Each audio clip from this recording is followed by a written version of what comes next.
नमस्कार दोस्तों। डेट आज की देखो 24 अक्टूबर 2025 है। स्वागत है आपका एडिटोरियल डिस्कशन में। आज 3 इश्यूज हम डिस्कस करेंगे। सबसे पहले एआई वाला जो भी कंटेंट अब आप देखोगे ना, तो सेंट्रल गवर्नमेंट ने प्रपोजल दिया है, उस पर लिखा हुआ होगा कि ये एआई जनरेटेड कंटेंट है। तो इसके क्या मायने हैं सब डिस्कस करेंगे, क्यों ये प्रपोजल सेंट्रल गवर्नमेंट लेके आई है। दूसरा आर्टिकल ये जो बीच में आप देख रहे हो, हिंदू का शशि थरूर ने लिखा है, यूएन से रिलेटेड, ये भी अच्छा आर्टिकल है, डिस्कस करेंगे। तीसरा आर्टिकल बिजनेस स्टैंडर्ड का है, म्यूनसिपैलिटी से रिलेटेड। देखो, म्यूनसिपैलिटी से रिलेटेड कुछ आर्टिकल्स हमने हाल फिलहाल में डिस्कस किए हैं, लेकिन आज वाला आर्टिकल काफ़ी अच्छा है, थोड़ा डिटेल्ड है, थोड़ा स्पेसिफिक है और अच्छा आर्टिकल है। तो आज देखो तीनों आर्टिकल्स काफ़ी अच्छे हैं, थोड़ा डिटेल से डिस्कस करेंगे। तो वीडियो थोड़ा सा लंबी भी होगी, लेकिन आपके टॉपिक्स कवर हो जाएंगे। देखो एक बात बताओ, मैं छोटी वीडियो बनाऊं, मेरे तो फ़ायदा ही है ना। सोच के देखो, मैं तो बोल दूंगा 15 मिनट की वीडियो बना के कि देखो कवर हो गया, मैंने अपनी फॉर्मेलिटी पूरी कर दी वीडियो बना के। लेकिन देखो, कभी वीडियो छोटी हो सकती है, कभी लंबी हो सकती है, क्योंकि आर्टिकल हमेशा सेम नहीं होते, समझ गए। कभी इंफॉर्मेशन थोड़ी कम काम की होती है, कभी ज़्यादा काम की होती है, तो ये चलता रहता है। चलिए डिस्कशन स्टार्ट करते हैं। हमारी आज की डिस्कशन में first important article AI generated content की लेबलिंग से संबंधित है। आप ना सिलेबस में जीएस पेपर 3 के इन टॉपिक्स से आर्टिकल को रिलेट कर सकते हो। देखो, आज के समय में ना आपने देखा होगा सोशल मीडिया प्लेटफॉर्म्स पे ना डीप फेक वाला और सिंथेटिक मीडिया वाला जो कंसेप्ट, जो कंटेंट है, वो काफ़ी ज़्यादा फैल रहा है। आप बोलोगे सर सिंथेटिक मीडिया क्या होता है? देखो, कोई भी मीडिया मतलब कोई भी इमेज, कोई भी वीडियो, कोई भी ऑडियो जो एआई का इस्तेमाल करके बनाई गई है ना, वो आर्टिफिशियल मीडिया है, तो उसे बोलते हैं सिंथेटिक मीडिया। और डीप फेक क्या होता है? डीप फेक जो है, डीप फेक कंटेंट देखो दो चीजों से मिलकर बना है, डीप लर्निंग प्लस में फेक। डीप लर्निंग प्लस में फेक मतलब एआई को इस प्रकार से ट्रेन किया जाता है, इस प्रकार से डीपली ट्रेन किया जाता है कि वो किसी की इमेज किसी के ऊपर लगा देता है, किसी की ऑडियो को दूसरे की ऑडियो से रिप्लेस कर देता है। तो ऐसा कंटेंट होता है डीप फेक वाला कंटेंट। आपको शायद याद होगा कुछ समय पहले ना, ये एक एक्ट्रेस हैं रसिका मंडाना, इनकी ये वाली वीडियो काफ़ी ज़्यादा वायरल हो गई थी। ये ओरिजिनल है लेकिन फेस इनका लगा दिया गया था। उसी प्रकार से टॉम क्रूज की ये इमेज काफ़ी वायरल हो गई थी। ये ओरिजिनल नहीं है, ये ओरिजिनल है लेकिन फेस टॉम क्रूज का लगा दिया गया था। अब समझ गए? तो आर्टिकल ये कहता है कि देखो 2024 में ना काफ़ी चिंता थी, 2024 में काफ़ी चिंता थी कि भैया इलेक्शन होने वाले हैं, और अगर ये डीप फेक वाला जो कंटेंट है ये तो तबाही मचा देगा इलेक्शन से पहले। मतलब जैसे इलेक्शन से पहले मान लीजिए एक नेता की कोई ऑडियो वायरल हो जाती है जिसमें वो किसी धर्म के बारे में बोल रहे हैं या फिर किसी जाति के बारे में बोल रहे हैं, तो इसके बेस पे तो पूरा इलेक्शन का नतीजा पलट जाएगा। तो ये काफ़ी डर था, लेकिन देखो उतना कुछ हुआ नहीं। अच्छी बात है, मतलब उतना डिसरप्ट डीप फेक ने इलेक्शंस को किया नहीं जितना डर था। दिक्कत जानते हो क्या होती है? दिक्कत देखो ये होती है, जो नेगेटिव कंटेंट होता है ना, नेगेटिव कंटेंट होता है वो बहुत तेजी से फैलता है। आपको भी पता है कि लोग नेगेटिविटी ज़्यादा पसंद करते हैं बजाय पॉजिटिविटी के। तो इसलिए मान लीजिए डीप फेक की सहायता से कोई नेगेटिव कंटेंट क्रिएट किया गया, नफरत वाला, तो वो इतना तेजी से फैल जाएगा कि बाद में चाहे कितना ही क्लैरिफिकेशन दो कि भाई ये झूठा कंटेंट है, झूठी वीडियो है, मत देखो, कोई विश्वास नहीं करता, क्योंकि तब तक वो बहुत ज़्यादा फैल चुका होता है। ये दिक्कत होती है। अब ना आर्टिकल में एक नया वर्ड यूज होता है, ये देखो आर्टिकल में एक नया वर्ड यूज होता है, एआई स्लोप। क्या है, मैं आपको एआई स्लोप का कंसेप्ट भी बता देता हूँ। अरे हट जाओ यार, ये हट ही नहीं रहा है, हट गया। तो क्या है ये कंसेप्ट एआई स्लोप वाला? ये देखो एक इंपॉर्टेंट कंसेप्ट है एआई स्लोप। देखो हर AI content high level disinformation नहीं होता। एआई स्लोप का मतलब है कचरा कंटेंट, यानी लो क्वालिटी कंटेंट, बेकार का एआई जनरेटेड कंटेंट जो आज के समय में इंटरनेट पे बहुत ज्यादा आ गया है। आप बोलोगे सर एग्जांपल दो। देखो आपने ना सोशल मीडिया पे ना बहुत सारी ऐसी इमेजेस देखी होंगी जो देखने से ही पता लग रहा है कि एआई से बनी है, अजीब से क्रिएचर्स, मतलब इंसान बनाने की कोशिश की गई है लेकिन वो अजीब से लग रहे हैं, फोटो जो है वो अजीब सी लग रही है। या फिर आपने देखा होगा कई बार इंसान के पेट से कुछ भी निकलने लगता है, मतलब अजीबोगरीब चीजें होने लगती हैं।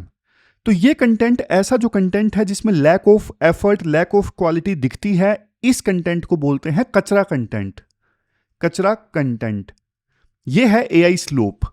दिक्कत ये है आज के समय में ना, इंटरनेट जो है वो ऐसे कचरे कंटेंट से भर गया है, तो हमारा जो डिजिटल इन्वायरमेंट है वो भी गंदा हो रहा है। समझ गए ये कचरा कंटेंट क्या है? आपने अजीब से ऐड देखे होंगी जिनकी इमेजेस अजीब से होती हैं, इंसान जैसी नहीं होती लेकिन कोशिश की गई है कि इंसान जैसी हो। पॉलिटिकल कार्टून्स ऐसे देखे होंगे जो एआई से बनाए गए हैं, अजीब से दिखते हैं। तो इस प्रकार के कचरे कंटेंट से देश का या पूरे वर्ल्ड का इंटरनेट आज के समय में भर गया है। तो इन्हीं चीजों को एड्रेस करने के लिए ना सरकार एक सॉल्यूशन लेके आई है। सॉल्यूशन क्या है? यूनियन गवर्नमेंट ने दिया है एक प्रपोजल। जैसे देखो, सिनेमा देखने जाते हैं ना, हम मूवी देखने जाते हैं पीवीआर में, तो जब भी सिगरेट वाला सीन आता है ना, तो नीचे लिखा आता है धूम्रपान करना स्वास्थ्य के लिए हानिकारक है, लिखा आता है ना। उसी प्रकार से एआई जनरेटेड कंटेंट जो भी मार्केट में आए ना, नीचे लिखा हुआ आए कि this content has been generated using AI. तो एक चेतावनी, जैसे सिगरेट के पैकेट पे चेतावनी होती है ना, उसी प्रकार से एआई जनरेटेड कंटेंट के ऊपर एक चेतावनी हो कि ये जो कंटेंट है वो एआई से बनाया गया है। तो ये प्रपोजल सरकार ने दिया है। अब इसकी सहायता से ना लोग सिंथेटिक मीडिया की पहचान कर सकते हैं। अदरवाइज देखो, हम जैसे लोग तो फिर भी पहचान लेते हैं कि ये एआई वाला कंटेंट है। कॉमन मैन नहीं पहचान पाता, मेरी मदर नहीं पहचान पाती। वो कई बार शॉर्ट्स अगर देखती है ना, तो बीच बीच में ऐसी चीज आ जाती है कुछ भी अजीबोगरीब, फिर उनको पता नहीं लगता, वो पूछती हैं कि ये सच है, ऐसा होता है? और जब मैंने बोला कि नहीं ये सच नहीं होता, ये एआई है, तो फिर वो अब हर चीज को शक की निगाहों से देखती हैं। तो मतलब आम मैन के लिए, आम वुमेन के लिए कितना मुश्किल है पहचानना कि एआई वाला कंटेंट है या नहीं है, बहुत मुश्किल है। तो सरकार ये चीज इंप्लीमेंट करेगी कैसे? 2021 आईटी रूल्स की सहायता से। 2021 के जो आईटी रूल्स है ना, जो सरकार लेके आई थी आईटी एक्ट 2000 के तहत, 2000 का आईटी एक्ट है, और इस एक्ट के तहत सरकार ने रूल्स सरकार लेके आई थी 2021 में, जिनको बोला गया था आईटी रूल्स।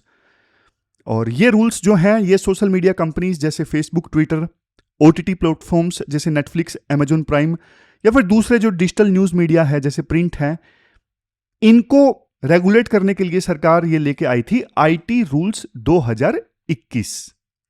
इन्हीं रूल्स के जरिए गवर्नमेंट कंटेंट हटाने का ऑर्डर देती है कि ये कंटेंट हटा लीजिए, ये नफरत फैला रहा है। अब इन्हीं रूल्स के तहत सरकार ये निर्देश देगी कि जो भी एआई वाला कंटेंट है उसके ऊपर लिखा हो कि this content has been created using AI. अब यहां पे देखो, एक चीज फायदेमंद ये है, जब सरकार ने ये निर्देश दिया था ना कि भैया मूवी देखते वक्त जब भी कोई स्मोकिंग कर रहा है तो लिखा आना चाहिए कि सिगरेट पीना, स्मोकिंग करना स्वास्थ्य के लिए नुकसानदायक है, तो ना मूवीज वालों ने, प्रोड्यूसर्स ने, डायरेक्टर्स ने मना किया था कि ये इंप्लीमेंट मत कीजिए, मूवी का माहौल खराब हो जाएगा। लेकिन देखो, इस केस में ना, बल्कि जो ये कंपनीज है ना डिजिटल मीडिया वाली, वो खुद बोल रही हैं कि हम भी चाहते हैं कि लिखा हुआ आए कि ये एआई कंटेंट है, बल्कि कंपनीज इस दिशा में प्रयास भी कर रही हैं। जैसे देखो, मैं आपको बताऊं, मेटा है, मेटा कंपनी जिसके प्रोडक्ट हैं फेसबुक, इंस्टाग्राम, इन्होंने पिछले साल ही डिसाइड किया था कि हम एआई कंटेंट को लेबल करेंगे कि ये एआई वाला कंटेंट है।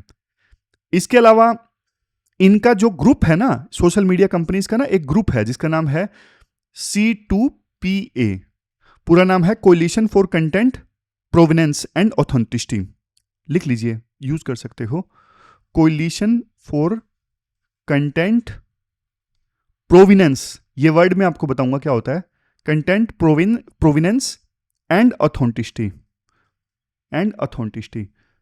तो ये कोलिशन है जिसमें सोशल मीडिया कंपनीज शामिल हैं, जैसे माइक्रोसॉफ्ट है, दूसरी कंपनीज भी शामिल है जैसे एडोब है, इंटेल है, सोनी है, तो ये सब शामिल हैं इस कोलिशन में। अब इनका जो कंसेप्ट है ना, ये कंटेंट प्रोविनेंस, यहां पे एक टर्म है डिजिटल प्रोविनेंस। क्या मतलब होता है इस चीज का, डिजिटल प्रोविनेंस? देखो ये कंसेप्ट ना आर्ट यानी पेंटिंग की दुनिया से लिया गया है, डिजिटल प्रोविनेंस। जैसे देखो एक पुरानी पेंटिंग है, उसको जब बेचा जाता है या फिर खरीदा जाता है ना, तो उसका प्रोविनेंस चेक किया जाता है। प्रोविनेंस मतलब पुराना डिटेल्स, कि कब वो पेंटिंग बनी, उसके बाद किसने खरीदा, उसके बाद किसने खरीदा, कितने समय तक किसके पास में ये पेंटिंग रही। पुराना जो सारा रिकॉर्ड होता है ना, उसको बोला जाता है प्रोविनेंस। वैसे ही देखो ये जो C2PA है ना, ये एक प्रकार से देखो डिजिटल बर्थ सर्टिफिकेट होगा। क्या होगा? Digital birth certificate. मतलब हर इमेज या वीडियो के साथ में ना एक मेटा डेटा चिपका होगा कि ये इमेज या फिर वीडियो कब बनी, कितने समय तक किसके पास ओनरशिप रही, किस सॉफ्टवेयर से इमेज या वीडियो को बनाया गया, क्या इसमें AI का यूज हुआ या नहीं हुआ। तो ये एक टेक्निकल सॉल्यूशन है जो इंडस्ट्री की प्रॉब्लम जो है, इंडस्ट्री भी इस टेक्निकल प्रॉब्लम को सोल्व करने में लगी हुई है। समझ गए? तो AI स्लोप, कचरा कंटेंट, और डिजिटल प्रोविनेंस, जिसमें उस इमेज या वीडियो की पुरानी सारी डिटेल्स आती हैं, कब वो बनी, किसके पास ओनरशिप रही, कितने समय तक। ये देखो C2PA, डिजिटल प्रोविनेंस का कंसेप्ट भी मैंने आपको बता दिया। अब देखो इसके बाद में राइटर एक दो चीजें जो बोलते हैं वो भी मैं आपको बताता हूं। वायरलिटी प्रॉब्लम तो मैंने आपको बता दी कि डीप फेक कंटेंट के साथ में प्रॉब्लम क्या है। वायरलिटी प्रॉब्लम है, जल्दी वायरल हो जाता है अगर डीप फेक की सहायता से नेगेटिव कंटेंट बनाया जाता है, और एक्सप्लोड कर जाता है कई बार, तो मतलब इतना तेजी से फैल जाता है कि उसे काउंटर करना ही मुश्किल हो जाता है। फिर दिक्कत एक ये भी है, देखो टेक्नोलॉजी ना बहुत तेजी से बदल रही है। आज अगर मान लीजिए डीप फेक 1.0 है, तो 2 हफ्ते बाद 3.0 आ जाएगा। इतना तेजी से टेक्नोलॉजी बदल रही है। कल तक जो इमेजेस बनती थे AI की सहायता से उतनी रियलिस्टिक नहीं लगती थी, लेकिन आज देखो AI की सहायता से बिल्कुल महाभारत आ रही है। मैंने देखा DD नेशनल पे महाभारत आ रही है जो पूरी तरह से AI से बनी होगी। तो सोच के देखो कितना जल्दी टेक्नोलॉजी चेंज हो रही है, टेक्नोलॉजी इंप्रूव हो रही है। तो आम आदमी के लिए तो फर्क करना और भी मुश्किल हो जाता है, और सरकार के लिए भी जल्दी जल्दी रेगुलेशन के लिए रूल लेके आना मुश्किल हो जाता है। ये दिक्कत है। और नेक्स्ट है मिसयूज ऑफ लाइकनेस। ये भी एक इशू है। अब जैसे मान लीजिए आप पसंद करते हो सचिन तेंदुलकर को, पसंद करते हो। पिछले दिनों ना एक ऑडियो वीडियो वायरल हुआ जिसमें सचिन तेंदुलकर की आवाज ली गई थी, और वो एक ऑनलाइन गेमिंग एप्लीकेशन को सपोर्ट कर रहे थे। सचिन तेंदुलकर सपोर्ट कर रहे थे। बाद में पता लगता है कि वो सचिन तेंदुलकर की आवाज थी नहीं, मतलब डीप फेक वाली आवाज थी। सचिन तेंदुलकर ने कभी ऑनलाइन गेमिंग ऐप को नहीं सपोर्ट किया। तो नुकसान क्या होगा? आप किसी के फैन हो, वैसे तो किसी का फैन होना नहीं चाहिए, एडमायरर होना चाहिए, लेकिन आप किसी को पसंद करते हो। अब उसका ना डीप फेक वाले ना मिसयूज करेंगे, ऑनलाइन कंपनीज मिसयूज कर सकती हैं, किसी और की आवाज, किसी और की इमेज, किसी और की वीडियो लगा सकती हैं किसी दूसरी वीडियो पर। समझ गए? तो आपकी जो लाइकनेस है दूसरों के लिए, उसका मिसयूज किया जा सकता है अपने फायदे के लिए। अब आते हैं हम सॉल्यूशन की तरफ। अब सॉल्यूशन में राइटर एक बहुत इंपॉर्टेंट बात बोलते हैं। राइटर कहते हैं देखो सरकार ना सॉल्यूशन लेके आई है, अच्छी चीज है, सॉल्यूशन सरकार लेके आई है, अच्छी चीज है, लेकिन सरकार IT रूल्स 2021 के तहत सॉल्यूशन लेके आई है। अब बोलोगे सर इसमें क्या गलत है? इसमें गलत है। देखो अगर सरकार सॉल्यूशन IT एक्ट 2000 के तहत लेके आती ना, तो देखो सही होता, क्योंकि पार्लियामेंट का एक एक्ट है, और पार्लियामेंट के एक्ट को अमेंड करके सरकार ने यह प्रोविजन कर दिया है कि अब हर एक AI वाले कंटेंट पर लेबलिंग होगी। वो तो होता सही, लेकिन देखो सरकार क्या करती है, सरकार सबऑर्डिनेट लेजिस्लेशन लेके आती है।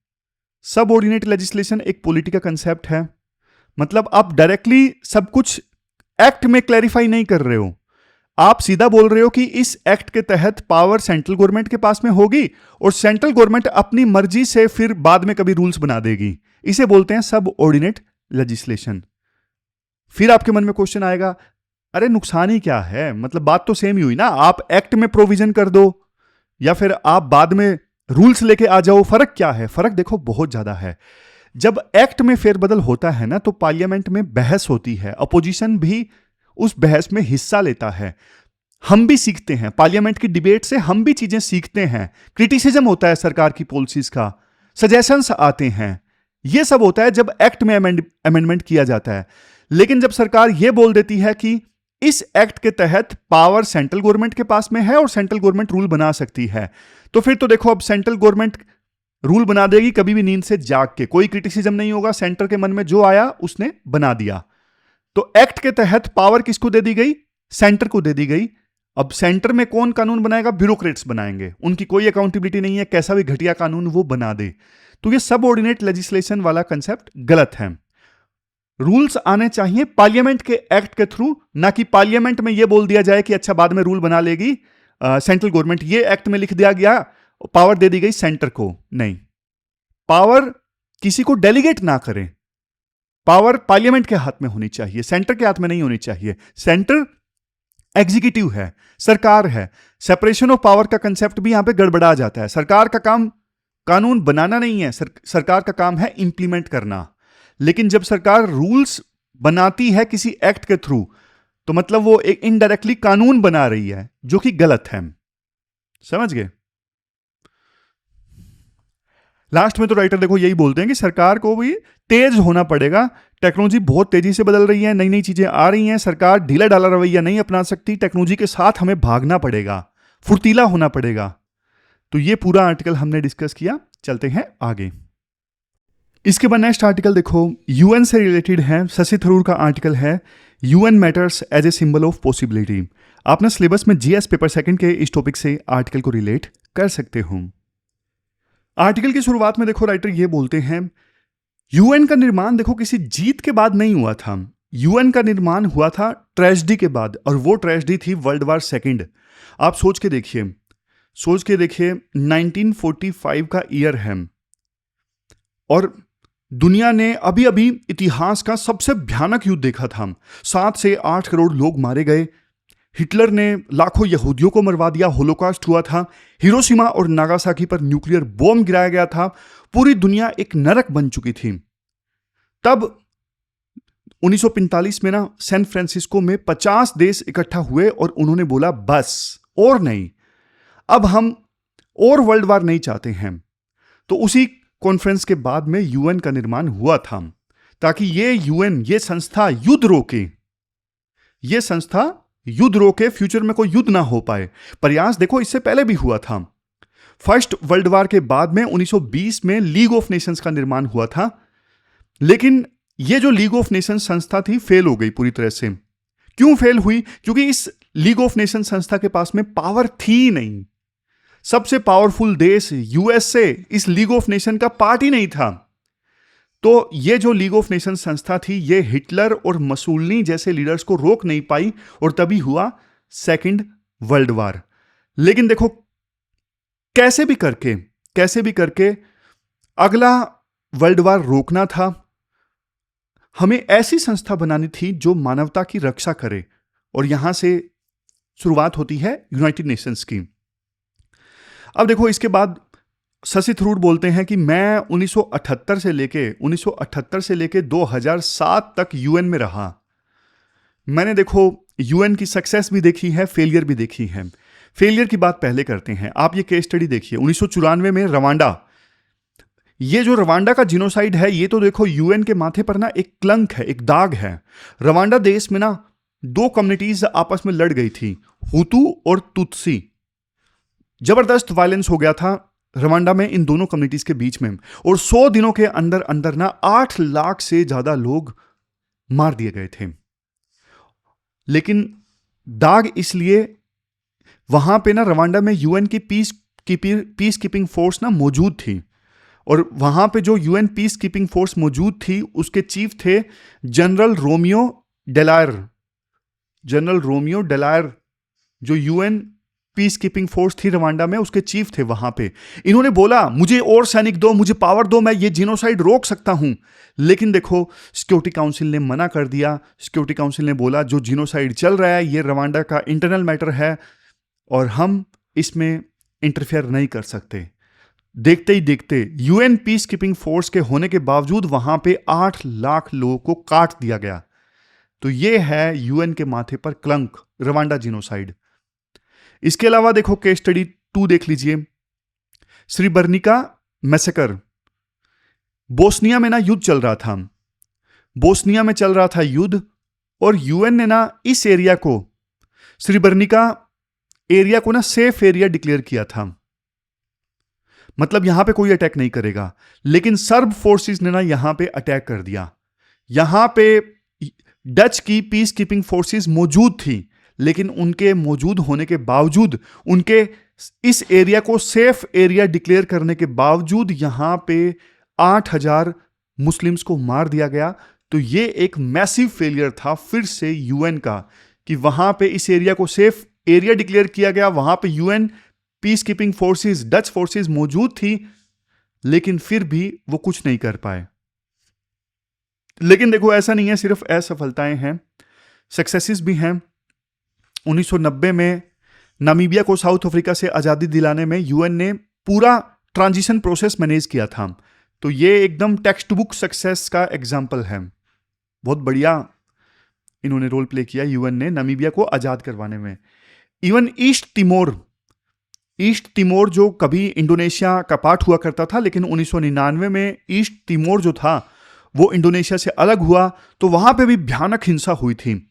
यूएन ने इंटरवीन किया, दखलंदाजी की, यूएन ने वहां पे शांति स्टैब्लिश की और नया देश बनाने में काफी मदद की। मतलब ईस्ट तिमोर को जब अलग किया गया इंडोनेशिया से, तो ईस्ट तिमोर को कैसे मैनेज किया जाए, वहां पे कैसे गवर्नेंस चलाई जाए, ऐसा करने में यूएन ने बहुत मदद की थी। तो थरूर का जजमेंट क्या है? वो कहते हैं देखो यूएन इज नॉट परफेक्ट, लेकिन यूएन इंडिस्पेंसेबल है, जरूरी है, बिना यूएन के गुजारा भी नहीं होता। लेकिन प्रॉब्लम जानते हो क्या है? प्रॉब्लम यह है कि यूएन ना आज एक क्रॉस रोड्स पे खड़ा है, मतलब एक चौराहे पे खड़ा है। चौराहे पे इसलिए खड़ा है क्योंकि देखो यूएन को जिस कंटेक्स्ट में, जिन सर्कमस्टांसिस में बनाया गया था ना, वो कंटेक्स्ट, वो सर्कमस्टांसिस पूरी तरह से चेंज हो गई हैं। कब बनाया गया था? 1945 में। अब 1945 में दुनिया कैसी थी? 2 बड़ी पावर्स थी, एक यूएसए, एक यूएसएसआर। 2 बड़ी सुपर पावर्स थी, पूरी दुनिया 2 कैंप्स में बटी हुई थी। तो उस समय था बायपोलर वर्ल्ड। तो ऐसी सर्कमस्टांसिस में यूएन को बनाया गया था। लेकिन बाद में देखो 1991 में यूएसएसआर तो टुकड़ों में बट गया था, एकमात्र सुपर पावर रह गया यूएसए, जिसको हाइपर पावर भी बोला गया। फिर 2025 में आज क्या सिचुएशन है? आज का जो वर्ल्ड है वो मल्टीपोलर वर्ल्ड है। आज कई सारी मेजर पावर्स हैं वर्ल्ड में जिनके पास में दमखम है, जैसे यूएसए है, चाइना है, रशिया है, ईयू है, इंडिया है, जापान है। पावर किसी एक के हाथ में आज के समय में नहीं है, पावर फ्रेगमेंट हो चुकी है, पावर बट चुकी है अलग अलग देशों के पास में। लेकिन यूएन का जो स्ट्रक्चर है, यूएन का जो डीएनए है, अभी भी देखो 1945 वाला ही है। आज चैलेंजेस अलग हैं, आज नए नए चैलेंजेस हैं, जैसे क्लाइमेट चेंज है। क्या इंडिया अकेले कार्बन एमिशन को रोक सकता है? नहीं। साइबर वारफेयर का एग्जांपल लीजिए, एक हैकर नॉर्थ कोरिया में बैठकर इंडिया का पावर ग्रिड फेल कर सकता है। तो किसी एक देश की समस्या नहीं है, ये सभी देशों की समस्या है। पैंडेमिक्स, कोविड-19 की महामारी आई, वायरस देखो पासपोर्ट नहीं मांगता, वायरस वीजा नहीं मांगता। टेररिज्म देख लीजिए, आतंकवाद ग्लोबल लेवल पे छा चुका है। एक देश से पर्सन आके दूसरे देश में हमला करता है, तो आतंकवाद ग्लोबल प्रॉब्लम है, कोई एक देश इसको हैंडल नहीं कर सकता। तो इन सब से लड़ने के लिए ना हमें चाहिए मल्टीलेटरलिज्म, मतलब सबको साथ आकर काम करना होगा। लेकिन हो क्या रहा है? हो रहा है उल्टा, नेशनलिज्म बढ़ रहा है। हमें क्या चाहिए? हमें चाहिए मल्टीलेटरलिज्म, सारे देश मिलके काम करें। लेकिन हो क्या रहा है? सिंगल देश ज्यादा काम कर रहे हैं, नेशनलिज्म बढ़ रहा है। हर देश कह रहा है माई कंट्री फर्स्ट, जैसे ट्रंप कहते हैं make America first, make America great again, या फिर अमेरिका फर्स्ट। तो बाकी देश भी यही बोल रहे हैं, लोग कोऑपरेशन पे शक करने लगते हैं। ये वर्ल्ड आ गया है आज के समय में। और यूएन फेल देखो इसलिए हो रहा है क्योंकि ये जो यूनाइटेड नेशंस सिक्योरिटी काउंसिल है ना, ये यूएन का सबसे पावरफुल ऑर्गन है। इसका काम है दुनिया में शांति और सुरक्षा बनाए रखना। टोटल 15 मेंबर्स हैं, 10 नॉन परमानेंट, 5 परमानेंट। 5 जो परमानेंट है, US, UK, France, Russia, China, इनके पास में वीटो पावर्स हैं। अगर 5 में से किसी एक ने भी नो बोल दिया तो रेजोल्यूशन फेल, भले ही बाकी 14 यस बोल दें। तो यह चीज सबसे गलत है कि एक ने भी वीटो पावर का इस्तेमाल कर दिया तो वो रेजोल्यूशन पास नहीं हो सकेगा। अब होता क्या है, ये जो 5 देश है ना वीटो वाले, ये अपने इंटरेस्ट सर्व करते हैं, ये दुनिया का भला नहीं चाहते हैं। जैसे देखो यूक्रेन वार आया, यूक्रेन वार के ऊपर रशिया ने वीटो यूज कर लिया, कोई फैसला नहीं होने दिया। इजराइल पैलेस्टीन के बीच में युद्ध हुआ, यूएस ने वीटो यूज कर लिया, इजराइल के खिलाफ में कुछ नहीं होने दिया। तो हर बार यही होता है। और यूनाइटेड नेशंस सिक्योरिटी काउंसिल में ना उनको वीटा पावर दी गई, उनको परमानेंट मेंबर बना दिया गया जो 1945 का युद्ध जीते थे। लेकिन आज वो उतने स्ट्रांग नहीं है, फिर भी उनके पास में वीटो पावर है। आज सिक्योरिटी काउंसिल में कोई अफ्रीकन रिप्रेजेंटेशन नहीं है, मतलब परमानेंट मेंबर्स की बात कर रहा हूं। कोई साउथ अमेरिकन रिप्रेजेंटेशन नहीं है। जर्मनी, जापान को एक्सक्लूड किया गया था क्योंकि वो युद्ध हारे थे।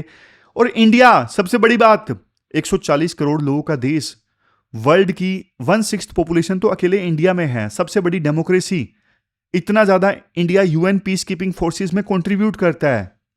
ग्राउंड पे इंडियन सोल्जर्स गोली खाते हैं यूएन पीस कीपिंग फोर्स का पार्ट बन के, लेकिन डिसीजन टेबल में इंडिया का कोई से नहीं है।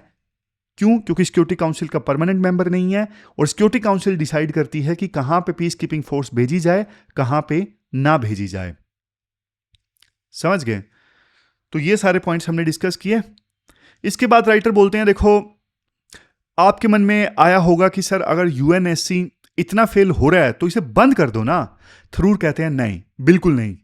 यूएनएससी के अलावा भी देखो यूएन में बहुत कुछ है। आर्टिकल कहता है यूएन का रोल इंपॉर्टेंट है। जैसे आप ना ह्यूमैनिटेरियन एजेंसीज देखिए, ये यूएन का गुड फेस है। यूएन का वर्ल्ड फूड प्रोग्राम देखिए, 2020 का नोबेल पुरस्कार यूएन के वर्ल्ड फूड प्रोग्राम ने जीता था। ये जो एजेंसी है ना, ये अफगानिस्तान, सूडान, येमेन जैसे देशों में करोड़ों लोगों को रोज खाना खिलाती है। आप यूएनएचसीआर देख लीजिए, यूएनएचसीआर रिफ्यूजी एजेंसी है। जब देखो सीरिया, म्यांमार या फिर यूक्रेन में लोग घर छोड़ के भागते हैं ना, तो उन्हें शेल्टर या फिर प्रोटेक्शन यूएनएचसीआर देता है। इवन आप यूनिसेफ देख लीजिए, यूनिसेफ जो एजेंसी है ना, बच्चों के वैक्सीनेशन और एजुकेशन के लिए काम करती है और इस एजेंसी ने पोलियो खत्म करने में इंपॉर्टेंट रोल प्ले किया है यूनिसेफ ने। इवन पीस कीपिंग देख लीजिए, पीस कीपर्स जिन्हें ब्लू हेलमेट्स भी बोला जाता है क्योंकि ये पीस लाने का काम करते हैं। भले ही देखो यूएनएससी फेल हो, लेकिन यूएन के ये जो ब्लू हेलमेट्स हैं ना, शांति सैनिक हैं, आज भी साइप्रस, कोंगो, लेबनान जैसे कमजोर स्टेट्स में, फ्रेजाइल स्टेट्स में स्टेबिलिटी बनाए रखते हैं।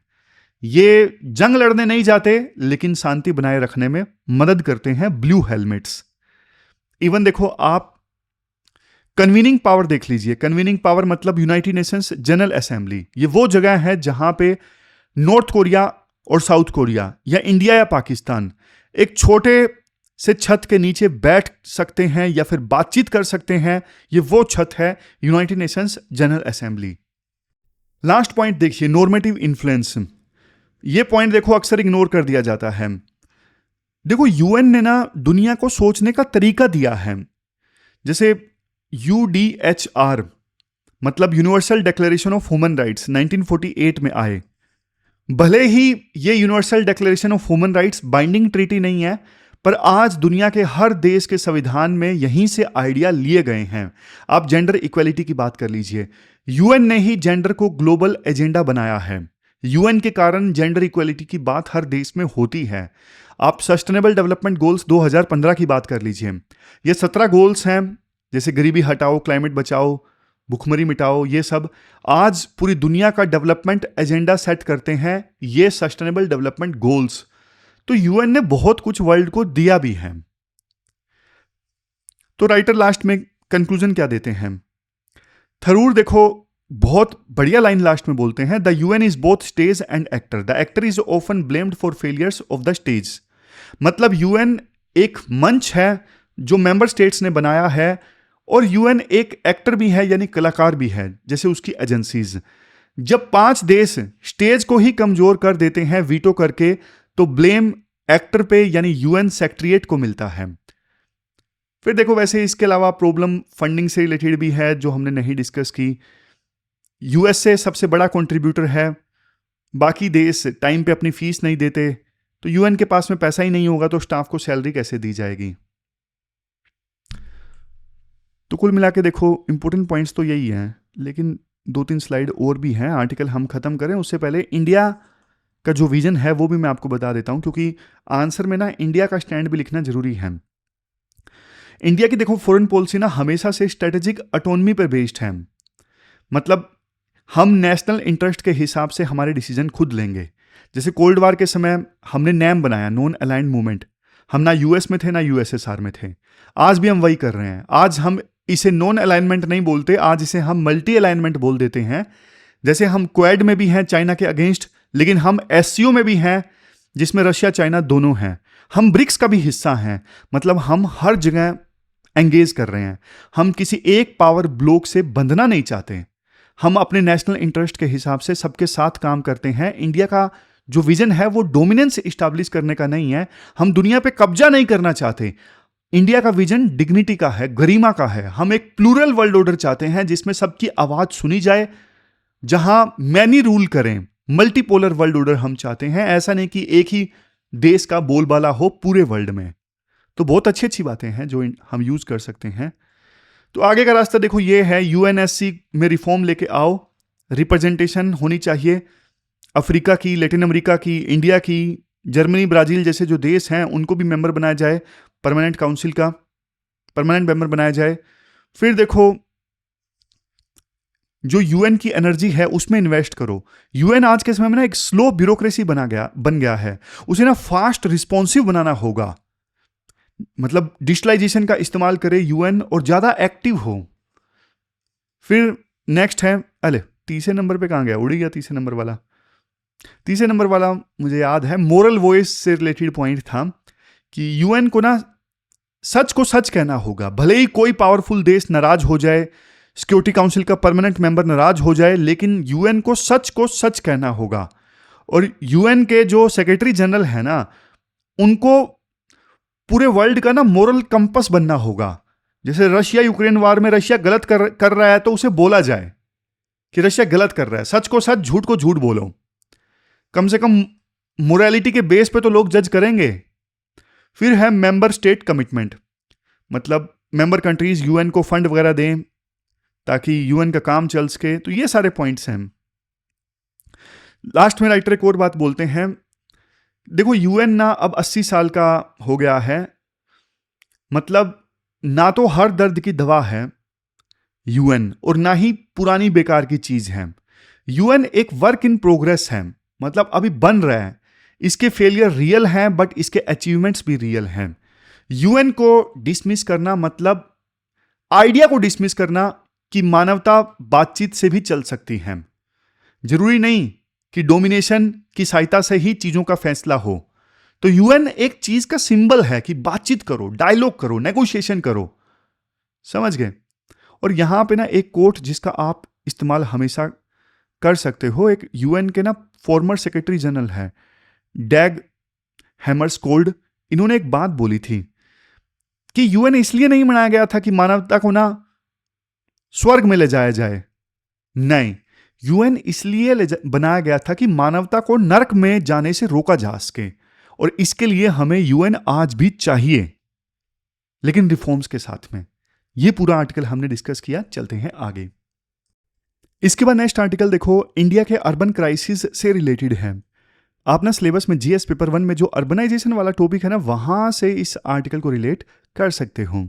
शुरुआत में आर्टिकल में देखो ये बोला जाता है, अक्सर देखो ये बोला जाता था कि ना शहर तो बहुत तेजी से भागते हैं, शहर में जल्दी जल्दी काम होता है। लेकिन आज के समय में आप देखोगे ना हमारे शहर कैसे बन गए हैं। आपको ना लंबे लंबे ट्रैफिक जैम देखने को मिलेंगे। ऐसा लगता है कि जैसे जिंदगी सड़क पर गुजर रही हो, पोल्यूशन ऐसा सांस लेना भी मुश्किल, जगह जगह आपको पानी भरा मिलेगा, सड़कें टूटी मिलेंगी। इसको क्या कहते हैं? इसको बोलते हैं अर्बन डिके, यानी शहरों का पतन। जब ये सब होता है ना, तो हम किसको गाली देते हैं? हमारी लोकल गवर्नमेंट को, हमारे मेयर को, हमारी म्यूनिसिपैलिटी को। लेकिन आर्टिकल कहता है इन सब फेलियर का कारण देखो एक है, लैक ऑफ अर्बन प्लानिंग। और अर्बन प्लानिंग के लिए जिम्मेदार कौन है? फिर से अर्बन लोकल बॉडीज। कौन जिम्मेदार है? Urban local bodies. ये अर्बन लोकल बॉडीज हैं क्या? Local self governments. जैसे देश के लिए सेंट्रल गवर्नमेंट है, स्टेट के लिए स्टेट गवर्नमेंट है, वैसे ही शहरों के लिए है अर्बन लोकल बॉडी। जैसे मुंबई में बीएमसी का नाम आपने सुना होगा, दिल्ली में एमसीडी। इनका काम है पॉलिसी को जमीन पर उतारना, इंप्लीमेंटेशन।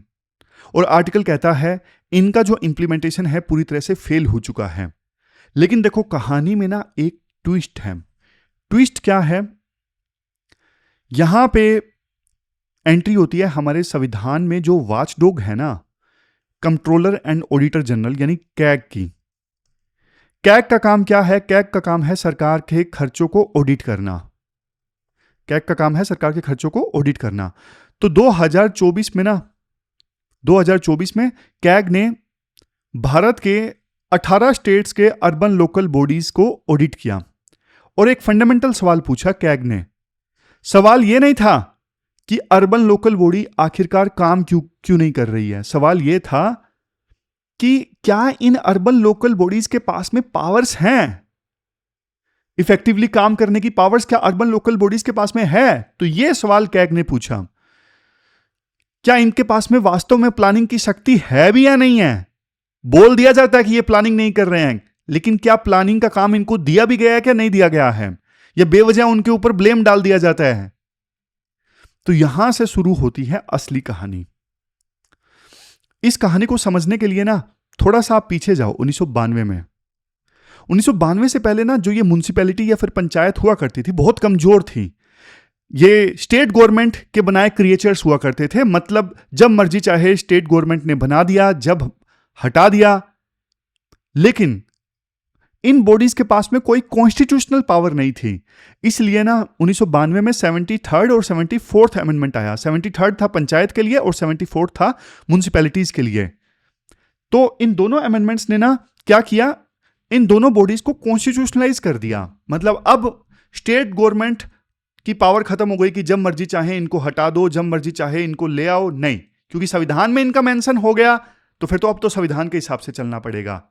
लेकिन हमारा फोकस किस पे है? 74th अमेंडमेंट पे है। तो 74th अमेंडमेंट ने क्या किया? अर्बन लोकल बॉडीज को कॉन्स्टिट्यूशनल स्टेटस दिया था। तो इस अमेंडमेंट ने ना संविधान में एक नई लिस्ट जोड़ दी थी, 12th शेड्यूल, 12वां शेड्यूल।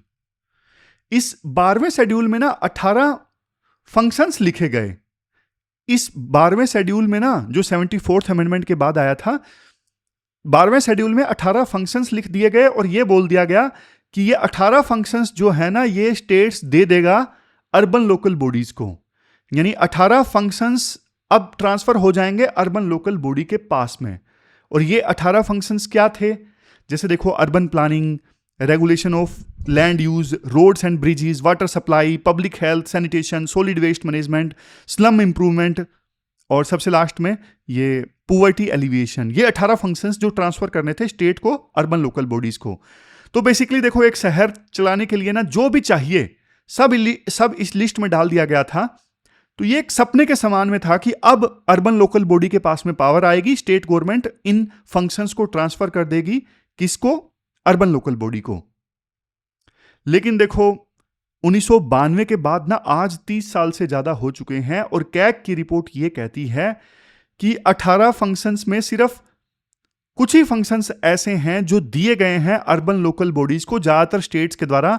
वो सिर्फ 18 फंक्शंस लिखने के लिए लिख दिए गए हैं 12वें शेड्यूल में कि हाँ स्टेट गवर्नमेंट इनसे संबंधित पावर दे देगी अर्बन लोकल बॉडीज को, लेकिन दी नहीं गई है। 18 में से सिर्फ 4 दिए गए हैं, बाकी 14 तो अभी भी स्टेट गवर्नमेंट के पास में है। तो देखो, हमेशा ना 3F की हम बात करते हैं जब भी अर्बन लोकल बॉडी की हम बात करते हैं ना, तो 3F की हम बात करते हैं। पहला F क्या है? फंक्शंस। दूसरा F क्या है? दूसरा एफ है फंक्शनरी, और तीसरा एफ क्या है? तीसरा एफ है फाइनेंस। तीनों एफ की जब हम बात करें, क्या ये तीनों एफ में अर्बन लोकल बॉडीज को सशक्तिकरण इनका किया गया है? तो आंसर नो ही आता है। पहला एफ क्या है? पहला एफ फंक्शंस की बात तो हमने कर ली कि 18 में से 4 ही फंक्शंस दिए गए हैं, बाकी तो दिए ही नहीं गए हैं। तो फिर काम कैसे करेंगे? अब होता क्या है, जैसे मैं आपको एग्जांपल देता हूं। अब कायदे से देखो, जैसे मान लीजिए दिल्ली में एमसीडी है। एमसीडी का काम होना चाहिए दिल्ली की प्लानिंग करना कि कौन सा लैंड कैसे यूज होगा। लेकिन ना, दिल्ली में लैंड प्लानिंग के लिए अलग से एक पैरास्टेटल बॉडी बना दी गई है जिसका नाम है डीडीए, दिल्ली डेवलपमेंट बोर्ड, तो अथॉरिटी, सॉरी, डीडीए। तो ये जो डीडीए है, ये वो काम करता है जो संविधान के हिसाब से एमसीडी को करना चाहिए।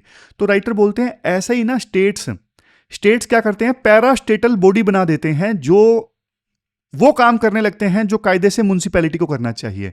जैसे दिल्ली जल बोर्ड है, दिल्ली जल बोर्ड है। अब दिल्ली जल बोर्ड ना वो काम करता है जो कायदे से एमसीडी को करना चाहिए, लेकिन अलग से एक बॉडी बना दी गई वाटर रिलेटेड इश्यूज को हैंडल करने के लिए, दिल्ली जल बोर्ड। और वो जल बोर्ड जो है वो स्टेट गवर्नमेंट के अंडर काम करता है। तो ये जो अलग से बॉडीज बना दी जाती है ना, डीडीए, बेंगलोर डेवलपमेंट अथॉरिटी, ये पैरास्टेटल बॉडीज हैं, ये एमसीडी का काम छीन लेती हैं और ये इन बॉडीज को मैनेज किया जाता है स्टेट गवर्नमेंट के द्वारा। तो पहला एफ जो फंक्शन है वो नहीं है। अब दूसरे एफ की बात करते हैं। दूसरा एफ है फंक्शनरी। चलो मान लिया पावर दे भी दी, पर काम करने के लिए लोग चाहिए, प्लानर चाहिए, इंजीनियर चाहिए, सैनिटेशन वर्कर चाहिए। आर्टिकल कहता है कि अर्बन लोकल बॉडी के पास में ना रिक्रूटमेंट करने की पावर ही नहीं होती। अर्बन लोकल बॉडी के लिए रिक्रूटमेंट कौन करता है? State government. और स्टेट गवर्नमेंट कभी अर्बन लोकल बॉडी के लिए पोस्ट सैंक्शन करता ही नहीं है। जैसे शिमला म्युनिसिपल कॉरपोरेशन है, जैसे आवश्यकता है 720 पर्सनल की।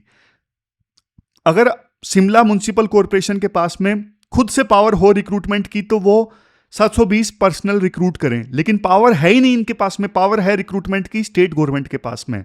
तो सिर्फ 20 नए पोस्ट सैंक्शन किए गए, बाकी जो पोस्ट हैं वो भी खाली पड़े हैं। समझ रहे हो? मतलब सैंक्शन पोस्ट ही कम है, लेकिन इवन जितने सैंक्शन पोस्ट हैं वो भी खाली पड़े हैं। ये दिक्कत है, फंक्शनरी नहीं है, काम करने वाले लोग ही नहीं है। अब तीसरे नंबर पे बात आती है फाइनेंस की। फाइनेंस वाला पॉइंट तो हमने 2-3 दिन पहले भी एक आर्टिकल आया था कि इनके पास में कोई पावर नहीं होती, पूरी तरह से डिपेंडेंट रहते हैं स्टेट गवर्नमेंट के ऊपर और भिखारी बन के मांगने लगते हैं पैसा। और सरकार कहती है बॉन्ड इशू करो, लेकिन इनका बॉन्ड कोई खरीदता ही नहीं है क्योंकि इनकी कोई क्रेडिबिलिटी नहीं है। तो ये सारी चीजें हैं, समझ रहे हो? जैसे देखो आर्टिकल 280 में ना, आर्टिकल 280 में फाइनेंस कमीशन का प्रोविजन किया गया है कि सेंटर और स्टेट के बीच में टैक्स बांटा जाएगा फाइनेंस कमीशन के द्वारा।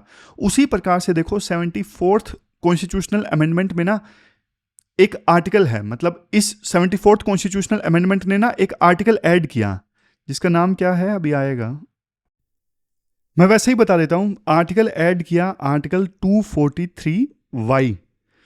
आर्टिकल 243Y में ये लिखा गया हर स्टेट में ना एक स्टेट फाइनेंस कमीशन बनाना मैंडेटरी है।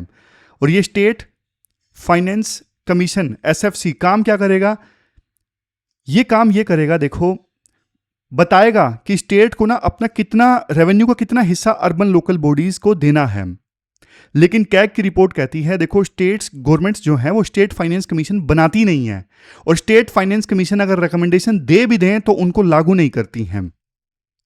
समझ रहे हो? स्टेट गवर्नमेंट भी दोगली हैं, सेंट्रल गवर्नमेंट से लड़ती रहेंगी कि फाइनेंस कमीशन की इंप्लीमेंटेशन को लागू करो, हमें पैसा दो। खुद वो अर्बन लोकल बॉडीज को भी नहीं देती हैं। मतलब जिनके घर शीशे के होते हैं वो दूसरों पे पत्थर नहीं मारते। आप सेंटर से मांग कर रहे हो तो, लेकिन जो आपकी जिम्मेदारी है वो भी तो आप अर्बन लोकल बॉडीज के साथ में करो ना। फिर राइटर ये बोलते हैं अर्बन लोकल बॉडीज भी लल्लू टाइप की होती हैं, प्रॉपर्टी टैक्स वगैरह लगाएं, थोड़ा पैसा कमाएं, लेकिन वो इकट्ठा करती नहीं है। यहाँ पे भी वोट बैंक की पॉलिटिक्स है। अब अर्बन लोकल बॉडीज कहती हैं कि हमारे पास में दमखम ही नहीं है प्रॉपर्टी टैक्स इकट्ठा करने का। प्रॉपर्टी टैक्स इकट्ठा करने के लिए फंक्शनरी चाहिए, बहुत कुछ चाहिए, तो इसलिए हम प्रॉपर्टी टैक्स इकट्ठा नहीं कर पाते हैं। तो इसलिए ना गैप रहता है, हमेशा गैप रहता है कि पैसा कम होता है, खर्चा ये ज़्यादा कर देते हैं। तो अगली बार जो पैसा मिलता है, पहले तो पिछले साल के खर्चे को चुकाने के लिए अगले साल का पैसा इस्तेमाल होता है, तो ये चलता रहता है। और सबसे बड़ी बात देखो, इवन ये जो अर्बन लोकल बॉडीज के इलेक्शंस है ना, जो अब संविधान के हिसाब से रेगुलर होने चाहिए, ये भी नहीं होते।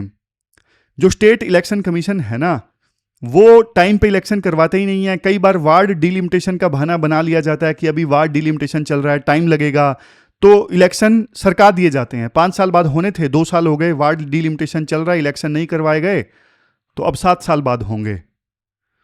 समझ गए? तो दिल्ली एमसीडी के इलेक्शंस आप देख लीजिए कितने टाइम तक डिले हुआ, सबने देखा। बेंगलोर में इलेक्शंस 2 साल से ज्यादा डिले हुए वार्ड डिलिमिटेशन के नाम पे। मतलब किसी ना किसी कारणवश ना इलेक्शंस को डिले कर लिया जाता है, दूसरा बहाना बना के। और जब तक देखो इलेक्शन डिले होते हैं, तो फिर रूल किसके अंडर आ जाता है? एक ब्यूरोक्रेट के अंडर आ जाता है। चुने हुए प्रतिनिधि के पास में नहीं होता, ब्यूरोक्रेट के पास में होता है।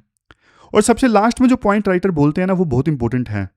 देखो, जब 74th कॉन्स्टिट्यूशनल अमेंडमेंट किया गया था ना, तो उस समय यह बोला गया था 2 बॉडीज बनाई जाएंगी, 2 बॉडीज बनाई जाएंगी। एक तो बनाया जाएगा डीपीसी, ये बोला गया था आर्टिकल 243 ZD में, डिस्ट्रिक्ट प्लानिंग कमेटी। पूरे डिस्ट्रिक्ट के लिए एक इंटीग्रेटेड प्लान बनाने के लिए यह बॉडी बनाई जाएगी, डिस्ट्रिक्ट प्लानिंग कमेटी, जिसमें पंचायत का प्लान और म्युनिसिपैलिटी का प्लान दोनों मर्ज हो जाएं। यह लक्ष्य था इस डिस्ट्रिक्ट प्लानिंग कमेटी बनाने का, ताकि ये district planning committee integrated plan बना सके, गांव का प्लान, पंचायतों का प्लान और म्युनिसिपैलिटी का प्लान दोनों मर्ज हो जाएं। तो उस सोच के साथ ये डिस्ट्रिक्ट प्लानिंग कमेटी का प्रोविजन किया गया था आर्टिकल 243 ZD में। और एक और कमेटी एमपीसी, इसका प्रोविजन किया गया था आर्टिकल 243 ZE में। इसका मकसद क्या था? एमपीसी मतलब मेट्रोपॉलिटन प्लानिंग कमेटी। ये उनके लिए था, मतलब वो मेट्रोपॉलिटन एरियाज जहां पे पॉपुलेशन 10 लाख से ज्यादा है ना, वहां पे अगर प्लान बनाना है तो ये एमपीसी बनाएगी, मेट्रोपॉलिटन कमेटी बनाएगी। अब एग्जांपल आपको बताता हूं, जैसे एनसीआर है। अब एनसीआर में दिल्ली, गुड़गांव, नोएडा ये सब आते हैं, तो मिल के प्लान बनाएंगे तो प्लान अच्छा बनेगा। और मिल के प्लान बनाएगा कौन? Metropolitan planning committee. तो मिल के प्लान बनाएंगे तो देखो एनसीआर में ट्रैफिक का प्रेशर कम होगा, पोल्यूशन कम होगा। लेकिन असल में देखो, राज्यों ने इन दोनों कमेटीज को इंप्लीमेंट किया ही नहीं। डीपीसी की बात करें, पहली वाली कमेटी की, तो 10 स्टेट्स ने ये कमेटी बनाई, पर सिर्फ 3 स्टेट्स में डीपीसी का जो प्लान है वो एक्चुअली इंप्लीमेंट हुआ। और एमपीसी की बात कर लीजिए, दूसरी वाली मेट्रोपॉलिटन प्लानिंग कमेटी, 9 स्टेट्स को बनानी थी, लेकिन सिर्फ 3 ने बनाई और 3 के पास में प्लान था। तो यही दिखते राइटर बताते हैं। तो राइटर बोलते हैं, देखो पूरे फंक्शंस 2 अर्बन लोकल बॉडीज को, जो 12वें शेड्यूल में 18 फंक्शंस बोले गए थे, वो सब ट्रांसफर करो। स्टेट इलेक्शन कमिश्नर को ना मजबूत बनाओ। जैसे देश का इलेक्शन कमीशन मजबूत है, वैसे ही स्टेट इलेक्शन कमीशन भी मजबूत होना चाहिए, इंडिपेंडेंट होना चाहिए, पावरफुल होना चाहिए, जो स्टेट गवर्नमेंट के इशारों पे काम ना करे, जो स्टेट गवर्नमेंट के कहने पे अर्बन लोकल बॉडीज के इलेक्शन डिले ना करे। तो स्टेट इलेक्शन कमीशन को पावरफुल बनाओ, इंडिपेंडेंट बनाओ। फिर ये जो डीपीसी और एमपीसी है ना, डिस्ट्रिक्ट प्लानिंग कमेटी और मेट्रोपॉलिटन प्लानिंग कमेटी, इनको स्टैट्यूटरी पावर दो, ताकि ये जो है ना कमेटीज बाइंडिंग रूप से मुंबई और दिल्ली जैसे, एनसीआर जैसे रीजन्स में बढ़िया प्लान बना सके, फ्यूचर विजन हो इनके पास में। और स्टेट फाइनेंस कमीशन को रेगुलरली गठित किया जाए, इंडिपेंडेंट ढंग से काम करे और इनकी रिकमेंडेशंस को मैंडेटरी बना दो। फिर फंक्शनरीज की बात की जाती है कि अर्बन लोकल बॉडीज को पावर दो कि वो खुद से जो रिक्रूटमेंट है वो कर सकें। तो देखो हमारे शहरों की जो हालत है ना, उसके लिए सिर्फ अर्बन लोकल बॉडी जिम्मेदार नहीं है, असली जिम्मेदार स्टेट गवर्नमेंट्स हैं। असली कल्प्रिट स्टेट गवर्नमेंट है, जिन्होंने 30 साल बाद भी 74th अमेंडमेंट को असली स्पिरिट में इंप्लीमेंट नहीं किया है। तो ये कोई प्रॉब्लम, टेक्निकल प्रॉब्लम नहीं है शहरों की हालात के लिए, प्रॉब्लम पॉलिटिकल है, प्रॉब्लम विल की है। स्टेट गवर्नमेंट के लीडर्स पावर अपने हाथों से जाने नहीं देना चाहते, ये दिक्कत है। तो ये पूरा आर्टिकल हमने डिस्कस किया। लास्ट में क्वेश्चन देख लीजिए। क्वेश्चन देखो, अर्बन लोकल बॉडी वाला जो आर्टिकल डिस्कस किया इसी से रिलेटेड है। 250 वर्ड्स में आपको इस क्वेश्चन का आंसर देना है, 15 मार्क्स का ये क्वेश्चन है। तो ये थी हमारी आज की डिस्कशन। कल मिलते हैं फिर से एक नई डिस्कशन के साथ। तब तक आप अपना ध्यान रखिए, अच्छे से पढ़िए। Thank you very much for discussion.